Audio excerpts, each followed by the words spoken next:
All right, let's talk with people because I will say another main issue, even though people love their dogs, they truly don't have time, and kibble is the most convenient, especially if they're traveling a lot, if their dog goes to doggy daycare, things like that. They don't want to mess around with the fact that you have to deal with all this raw meat and cooking the meat and whatever the else you have to do in these diets.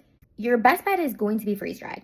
Now, I'm not saying everyone should just shoot straight for freeze dried because it's the easiest. I do think that giving them a raw diet or even home cooked is a bit more balanced and species appropriate. But I love freeze dried because it is minimally processed and has a lot of the good ingredients that we truly need to give our dogs.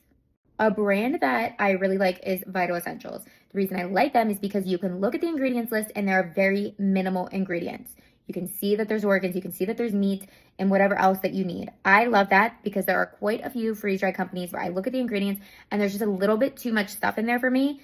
I've seen seed oils, I've seen quite a few other things, regardless if they're processed way less, so their primary ingredients have more beneficial nutrients. I still don't like all the other stuff in there.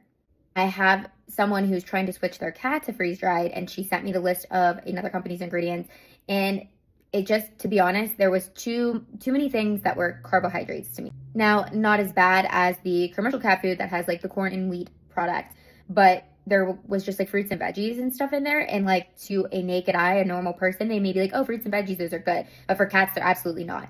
So you want to make sure that even for dogs, I would say stick to something that is primarily just meat, organs, maybe some omega-3s, some seafood stuff. Like, I want to see minimal ingredients. And then from there, you can balance the rest of the bowl however you need to. So whether you're giving them the easy freeze-dried stuff, that is shelf stable and does look like kibble, so that's why people love it. But you can add in the blueberries, add in the microgreens, add in the kefir and bone broth, add in the bone if there's no bone.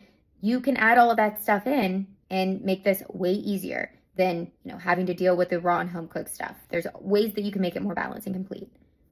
If you want me to double check your food, I want to start reviewing different brands and different ingredient lists. That way you guys can understand how to read them, what's in them, and why you should or shouldn't feed them to your pet.